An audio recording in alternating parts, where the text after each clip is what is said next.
helping you go from fragile to agile. Please welcome the phenomenal Amanda Stevens.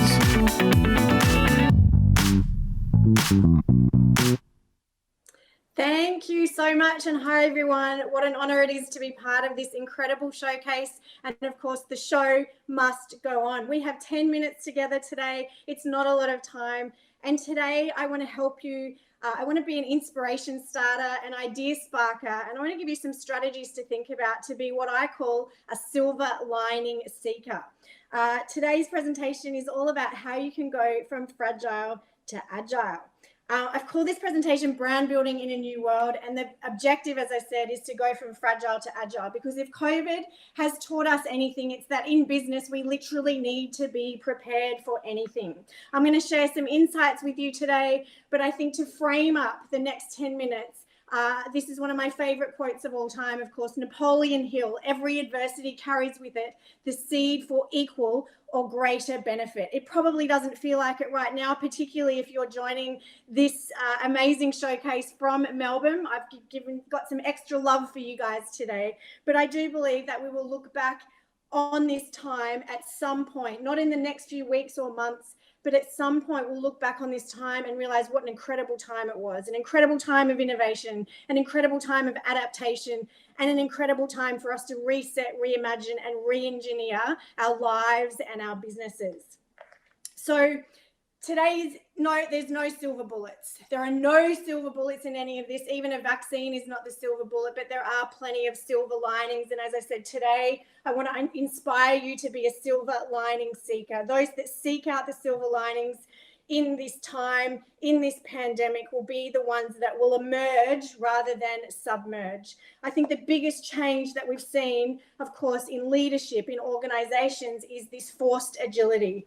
Last week, I hosted a roundtable with the CEOs and chief marketing officers of some of the biggest banks, telcos and utilities in Australia. And what was incredible about that is listening to the leadership insights from that group about how their leadership has changed, but how their organization has changed. One of the biggest banks, by their own admission, is one of the most conservative organizations in this country. They had flexible working on their 10-year strategic plan. And of course, they were able to mobilize their workforce of tens of thousands in a matter of a week. So we are seeing this forced agility. And I think the other incredible permanent change that we're seeing as a result of COVID is the fact that we are seeing into people's lives. We are going to have this permanent blend of personal and professional, and I think that is going to be a really positive thing for organisational Australia. I did a roundtable, a session, a presentation last week for the leadership team of a large automotive organisation, and the CEO of that organisation sat through the entire 30-minute presentation with his 2-year-old on his lap. And I was looking at that image thinking, this is such a moment in time. This is such a moment in time where we're seeing into people's lives. And I think that COVID is also going to give us this permanent change, is going to be this permission for us to have more authentic conversations. And I can't wait to see how that plays out in organisational Australia. So I have commissioned some research recently. One of the big questions that my clients are wanting me to answer is what is on the other side of COVID? What is this going to mean? What are the trends that COVID is accelerating? What are the permanent shifts going to be, and how is this going to motivate and impact consumer behaviour? So this is called a mood monitor. Every quarter we go out to a representative sample of Australians and say, what are the top 3 emotions that you're feeling right now? And incredibly, for the first time in history, the top 3 emotions are all negative. We are all feeling adrenally fatigued, and that is a really common thing that we're all experiencing. Right now, if you're feeling tired and you're feeling fatigued, there's actually a scientific reason for this. I've been doing a lot of research on this. When we're in fight or flight, we operate from our reptilian brain, which is the back part of our lower part of our brain, which places an incredible load on our adrenal system. So right now, we are all suffering from adrenal fatigue. That is a very real thing. And of course, we're all feeling a little bit concerned and anxious for the future. Top concerns in life right now, obviously all COVID related, mental health being the fourth one. I think it's going to be quite some time until we see the full impact of the mental health implications of COVID. And of course, personal finances is on everyone's mind right now.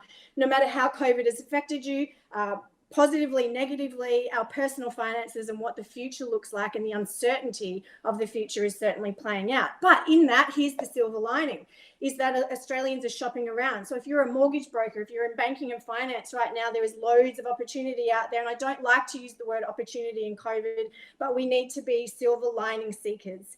So, you know, this is a very active consumer market. Of course, we're also spending more time than we ever have on our devices. So time spent on devices is up 25%. Again, that's opportunity. Think about where your customers are, be where your customers are. This is the environment. We are, you know, this is fast tracked what was already happening around the time that we spend online. Of course, the new normal is a buzzword that we're probably all a little bit sick of, but there is no going back to normal. And again, here's the silver lining. We're probably all a little bit virtually, Zoom, whatever platform you're on, we're all a little bit fatigued, no doubt. But this is here to stay. The fact that 6 months ago, 72% of Australians didn't even know what Zoom was. And now here we are living our lives in Zoom rooms. Again, plenty of opportunity there. The virtual world, and we've all had to adapt to the virtual world, of course. Last year, I did 106 keynote presentations in 5 countries. For the rest of this year, I'll probably do 1 or 2 live presentations. And don't get me wrong, I miss live audiences. I miss people. I miss being on stage in rooms with real human bodies and energy. But of course, I've had to adapt, like every speaker on this showcase, to this new virtual world. For the first few weeks and months, that was difficult. I'm now super excited about it because I can reach more audiences. I can adapt my communication style, of course, for the platform. And for the meeting planners who are joining this today, this is going to be our new normal. Hybrid events are here to stay. And speakers who obviously master the craft and add value, this is exciting opportunity. It's never going to replace live events, but this is, again, forced agility. It's innovation, and it's so exciting because could there be a better time for a pandemic to hit? If it hit 10 years ago, we just wouldn't have access to the technology that we have that is running this very showcase today. So that is a silver lining, and that is something that gets me super excited. I think also, and this is a lot of the discussion I'm having with clients, is, this is an opportunity to reset, to reimagine, to re-engineer our lives, our businesses, decide what we want to take forward. What do we want to leave behind? We get to write the ending to this story for ourselves. And I'm not saying that we don't all have tough days. I do as well. The reality of having my business obliterated in the last couple of months certainly hits home some days. But this is this opportunity to stop and decide what we want to take forward. What do we want to leave behind, to completely re-engineer, and this blank sheet of paper moment that we will probably never get again. That, of course, is obviously the big silver lining. So what does this all mean? And one of the big questions that I pose to all of my clients is, what is your new post-COVID equilibrium going to be? What does life look like for you on the other side of COVID? There's a couple of trends, of course, that COVID is exacerbating. One is the kit economy. If you haven't heard of the kit economy, this has implications for every type of business, even service-based businesses. Of course, this is HelloFresh, a brand that, meal kit deliveries. If you haven't joined the HelloFresh cult, check it out. It's amazing. It's taken the 2 most time-consuming aspects away from getting a meal on the table, deciding what to cook and doing the grocery shopping. HelloFresh delivered their first box in Australia in 2011, so they're less than a decade old. Last year, they turned over $300 million. So the kit economy is alive and well, offering complete solutions to your customers. I want to end this presentation on a concept that I think really sums up how we should all be navigating this crisis that we're in. Tomorrow, I was meant to be flying to Japan to lead a study tour with some clients. Obviously, spending time with you guys today is a brilliant second prize. And the reason is that in Japan, if you've ever been to Japan, you'd know that they're renowned for their service culture. And there's a word in Japanese, it's the only language that has a word to describe service culture. And the word is omotenashi. And omotenashi simply means to be of service without being servant, but to be of service without expecting anything in return. to be of service without expecting anything in return. And I think if we all navigate the next few weeks, months together, collaborate together, but do it with the essence and the ethos of Omotenashi, we will get through this. So thank you so much for having me. It's been an honor to be part of today. I hope you enjoy the rest of it, and I hope to see you soon. Thanks so much.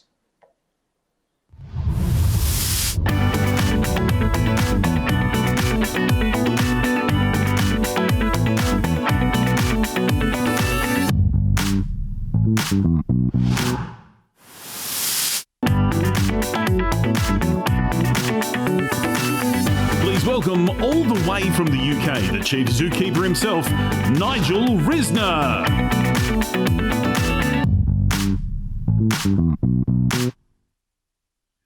Good morning, everybody. How are we doing? And what an honour it is to be speaking. It's really strange. I've just heard a fantastic speaker. I heard Amanda share some ideas, and I know you've got a fantastic speaker, Louise and Jeff, coming on after me. But what's really interesting with everything that's being shared today, people have forgotten something very, very simple. Communication. Nothing's really changed in the world except our fear and our worries. And part of those worries come from what I call internal communication.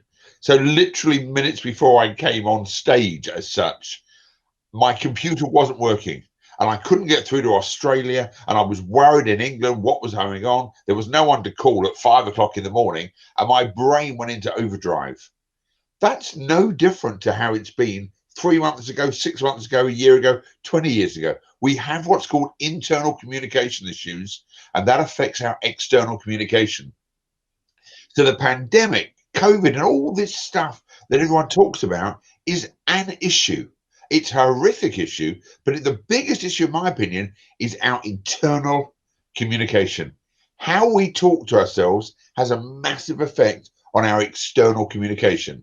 So I want to share with you all right now that if from today, every time you spoke to yourself and you realized you were being negative, you actually did what's called a cancel instruction.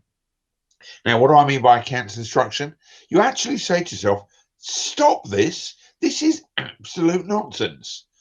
Have you ever been driving your car and you can't find a car parking space? And in that moment in time, you say to yourself, I must be stupid. If I left earlier. That isn't helping you find a car parking space. You have to do what's called the laws of replacement. And the laws of replacement actually says that every time you put a negative comment into your brain, you actually say to yourself, cancel that instruction. And I'm pretty good. I'm an awesome speaker. I'm a good father. I'm a good parent. I'm a good brother. Whatever you may want to say. I was once on stage and I was talking about negative self-talk. And I reminded people that Princess Diana had a lovely quote. And she said, if I spoke to my friends the way I spoke to myself, I wouldn't have any friends. So the question is, do you talk to yourself? And if you do talk to yourself, what type of negative self-talk do you do? And you must do what I call the laws of replacement. So we have many dynamics to communication. And you're going to hear lots of other comments today and lots of other ideas, whether it's about customer service or leadership.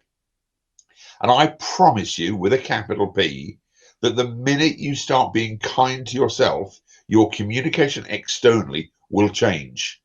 So if I had have come on literally 15 minutes ago after I couldn't get on with my computer, and I had a similar problem, no joke, literally 2 days ago when I was doing a rehearsal, my negative self-talk, I would have been effing and blinding the whole way through this presentation. But mentally, what would be happening is my self-esteem and my dopamine would be so low that I wouldn't have the excitement I've got today.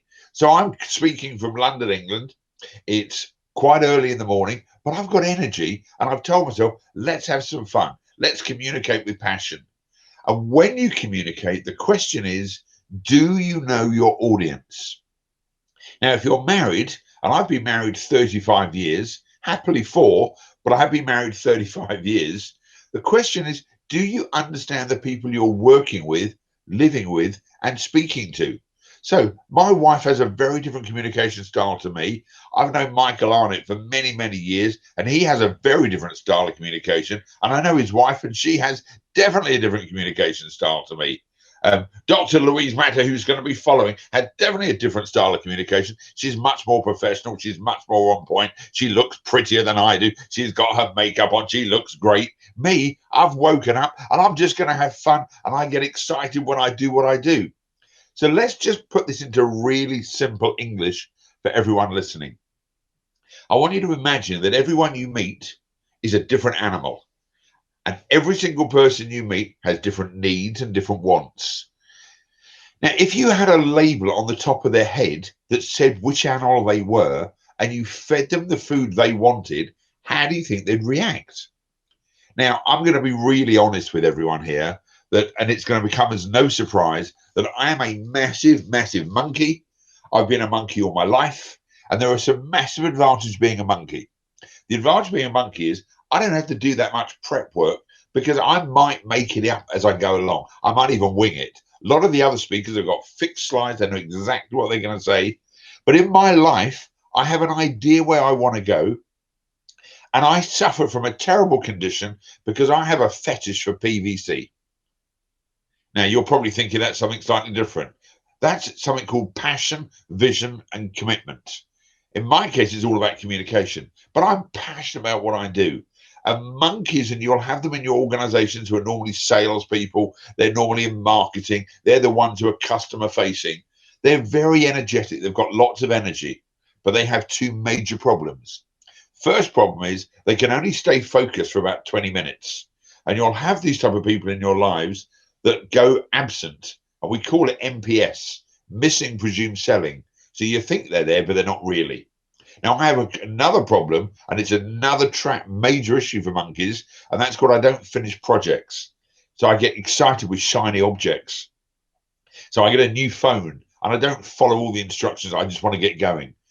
The question is, do you have monkeys in your life? And sometimes your second child, much more than your first, by the way, will be a monkey. They'll play around, they'll fall down, they'll get up, they'll do different things. So just recognize that there is a group of people you work with, they may even be in your family, who are monkeys. I'm the chief monkey officer on my business card, and I have a business card, which I'm just going to show you all. Oops, I'm just here. That's my business card. I'm a monkey, and I give people that, and people then understand my style. But the problem is you're going to meet other people, and they're called lions. Now, the lions are short-tempered. They can't be bothered with detail. They want to get in, they want to get out, they can't mess about, and they want to be defined by making sure they look good. They would much rather be right than happy. Now, there are some conference organizers I know who are like this, but I won't embarrass them right now. But what they want to do is get the job done. They want to get the glory. They want to look right. And you must never, ever embarrass lions. So, Michael, I apologize. But traditionally, when you work with lions, they are the leaders. They're running businesses. They're company directors. They're the senior partners of an accountancy or law practice. I'm trying to say this in the nicest way. Lions need to be at the front of the organization. If you treat them well and you turn up on time, especially 5 minutes early, and you leave their office early, there's a good chance of success. The problem sometimes with the lions is they'll do what I call dumping communication.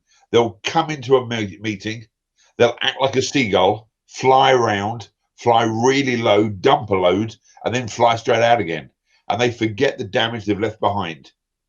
Then we've got the best animals in the world, and my wife is a classic major elephant.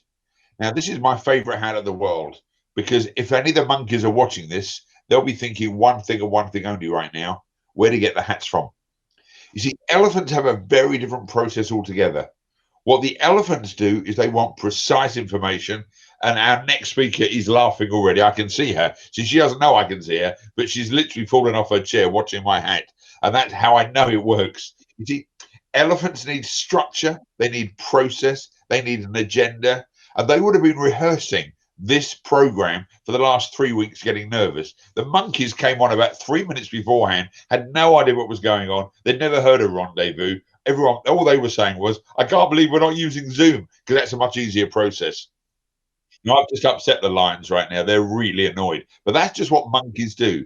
But if you've got elephants in your team, What you have got to do is slow down. They need information. They need a process. They need an agenda. And they're slightly confused that on my screen right now, there's not notes to go with, but I'm going to help the elephants out in a minute. And then we've got the very, very lovely, and it's very, very lovely, we have the dolphins. Now, the dolphins, you have to do a bit of a head tilt for the dolphins. They want the world to be okay. They want the pandemic to finish so we can all meet with our families and we can all hug and kiss and be lovely. Part of the reason this pandemic has continued is because the dolphins keep hugging and kissing everyone because they don't think it's going to affect them. But it's a serious issue that if you have dolphins in your team, they are the caring, nurturing, supporting people. And you've got to understand they will not make a decision unless it's for the whole group. They have fair green. They have the tea that comes from fair trade pickers. They want to make sure no one was destroyed in the process. The monkeys have got no idea what this is. The lions have people who make the tea for them, and the elephants are still trying to work out what the nutrients are for them. But you've got all these 4 different animals in your team, and the job for you today, and this is the serious part, is to become the zookeeper. Now, we award this hat to some of our chief execs every year if, and this is the serious part, if the teams and their companies tell me they've actually been a zookeeper. It is very, very, very hard to become a zookeeper because the zookeeper's job is to look at the animals in their keep and feed them the food they want. So I was sent a wonderful bar of Cadbury's chocolate,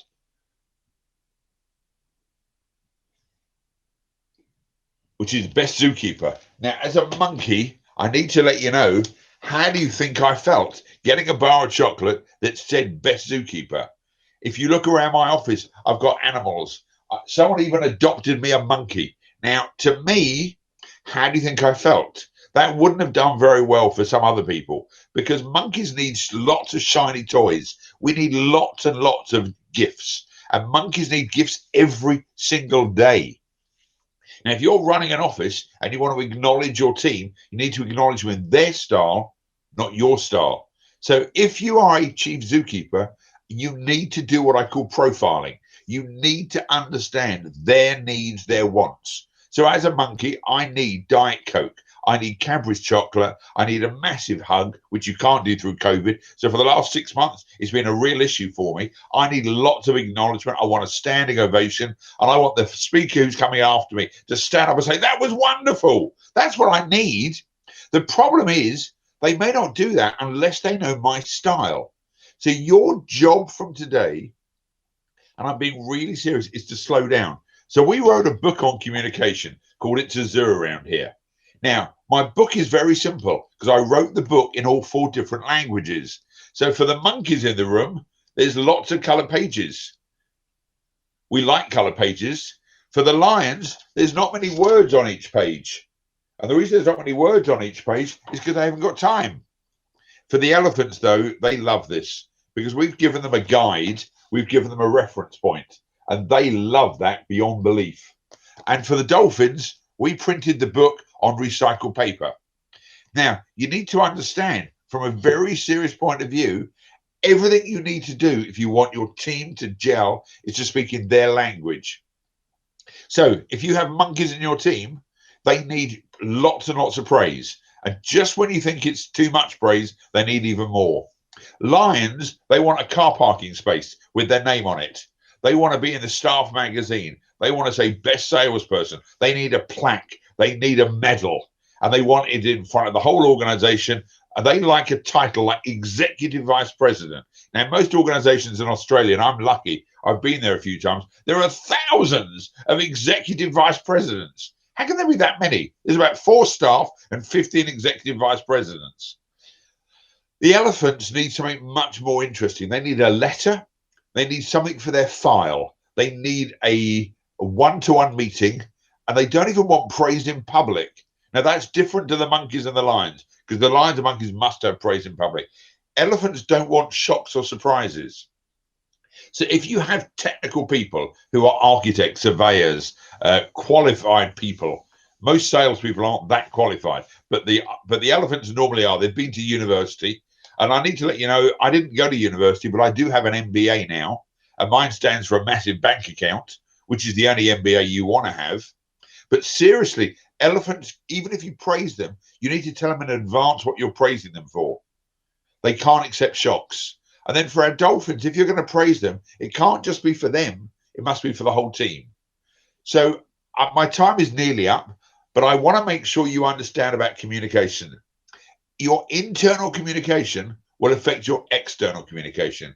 If you don't love yourself, if you don't acknowledge yourself, if you don't like yourself, it's going to affect how you communicate externally. This has got nothing to do with COVID, nothing to do with the pandemic. And we keep blaming all of this for the effect of our business. If you improved your communication, you would find an increase in sales. You'd find an increase in your retention of your staff. Stop blaming the pandemic and GOYA. Get off your ass and be more effective. Be more professional. So I'm going to leave you with 4 things that I would like you to do.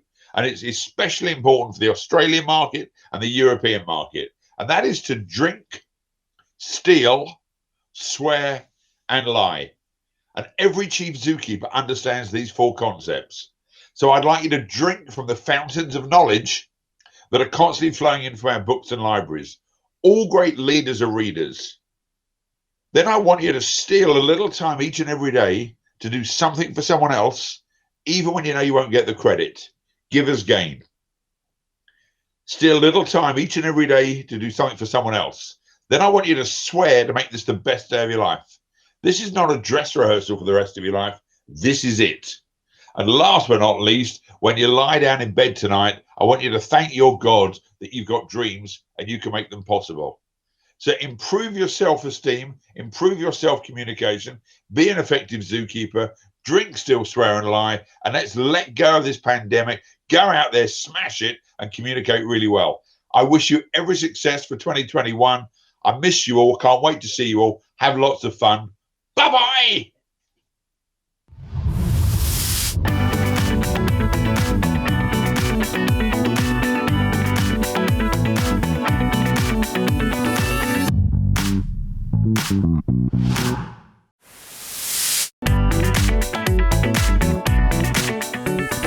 Please welcome Australia's foremost body language and confidence expert, Dr. Louise Mahler.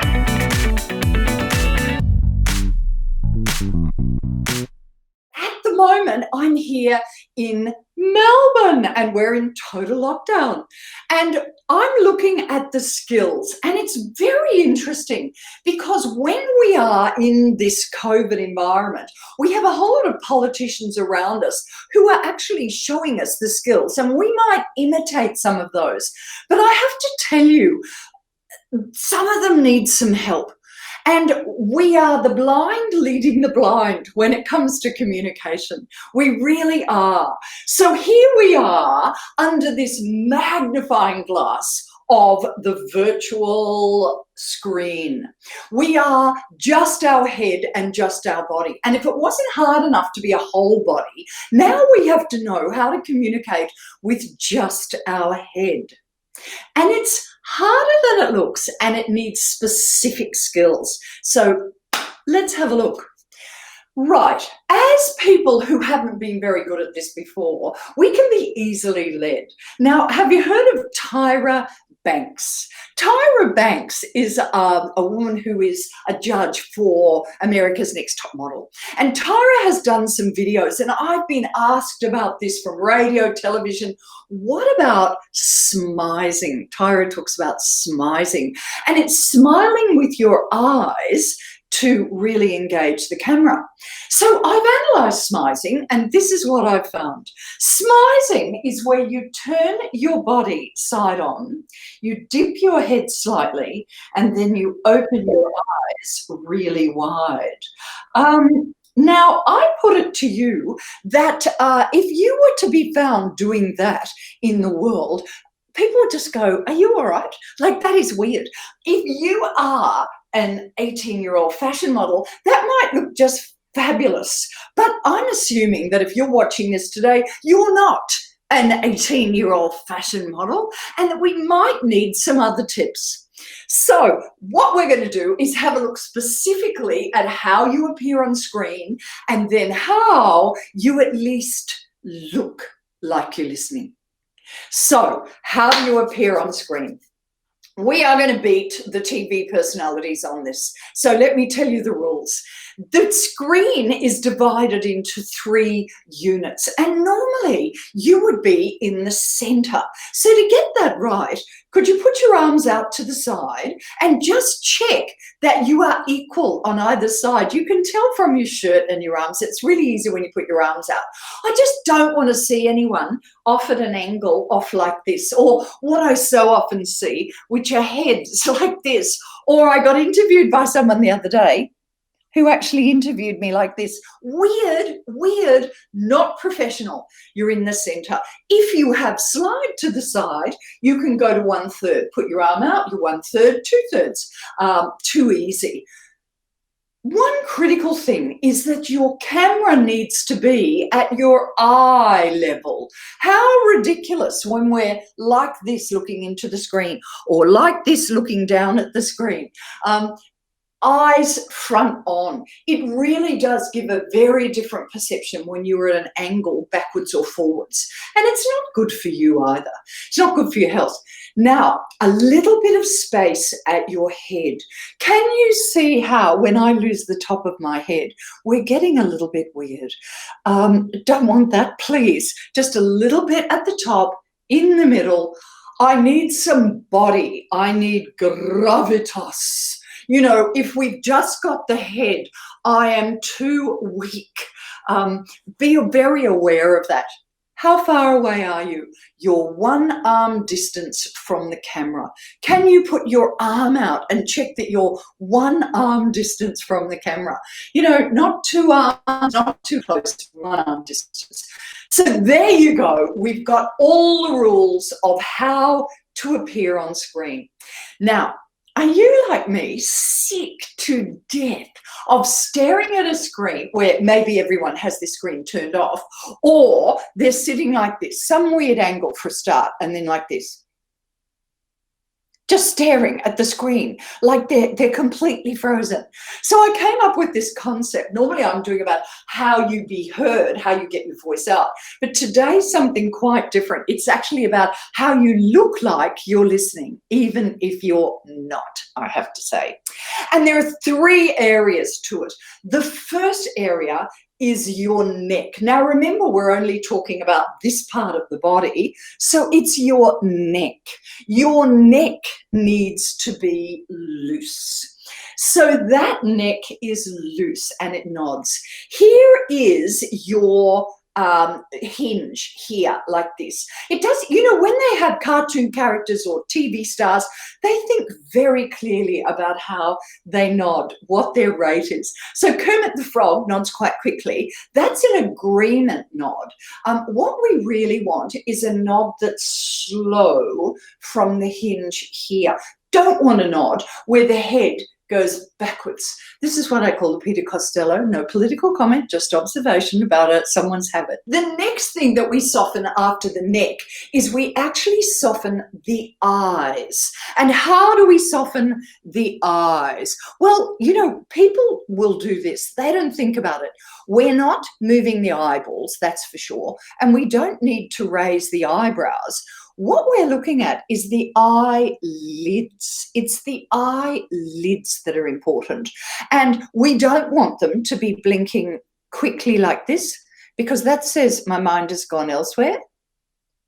Or we don't want them to be staring, because that says I'm a psychopath. And yet we don't think about it. People staring down the screen looking like psychopaths.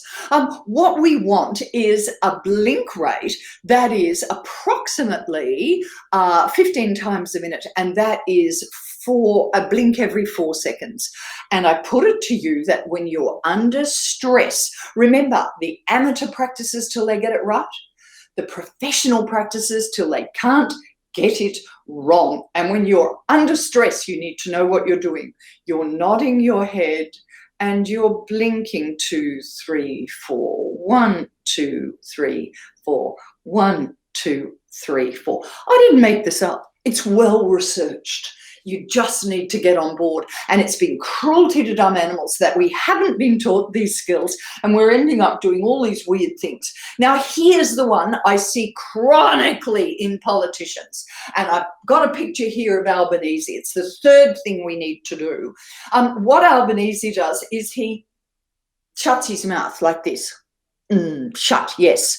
And this is Scott Morrison did it a long time ago. He stopped doing it. A lot of politicians do it.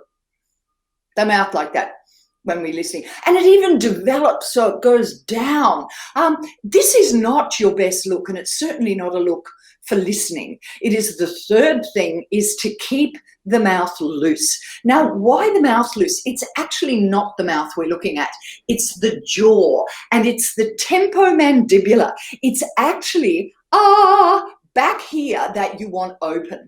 And as we're back here, but the mouth will reveal it.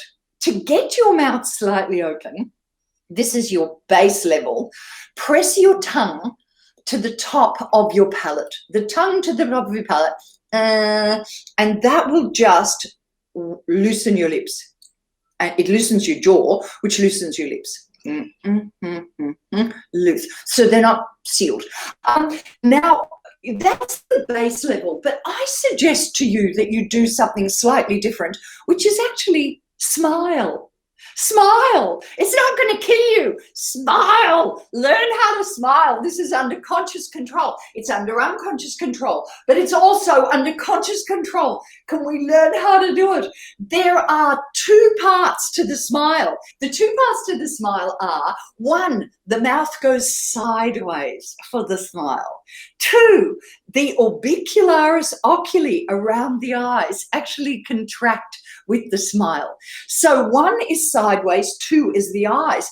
Now, that's not as easy as it looks, you know. If we look at this next slide, we have Tony Abbott is actually famous in my mind for actually just smiling with his mouth without the eyes. And we can tell there's something wrong with it. We don't quite know. And sometimes the eyes will go like that, you know, they're just not in sync. So it's not a criticism of Tony Abbott or Albanese, not a political statement, just the fact that this is what we see in our politicians because we haven't been taught these skills. So I need you to go sideways, contract the eyes slightly, blink every 4 seconds, and nod the head. Now, with the smile, when we're going to smile, what size? Well, who am I? Hillary Clinton. Oh, it had her mouth open like that. And actually, there's a name for this smile. It's called the American smile. American smile. It's very American. If you know any Americans, they're out there like that. Australians don't do that so well. It's a cultural thing. And on the other end of the scale are the Russians. And the Russians actually, and there is a phrase in Russia say, you smile, you're an idiot. You're an idiot. Actually, the phrase goes, if you smile, you're either an idiot or you're an American. How hilarious are they? So I don't want you to do right down the end of the Russians. I want you at your base level to just separate the mouth. It goes all the way through, to the American smile, but maybe not. Somehow you need loosening and movement of the jaw. You then need your eyes to go up and down, and you need your head to move slowly. You're in the middle of the screen, and here is your mantra to remember your new best skill. It's called nod, blink, and as the Russians would say, smile like an idiot. Nod, blink, smile like an idiot. Go forth and practice your new skill, and I hope you have great results with it. And I look forward to speaking with you on our Meet the Speaker after this.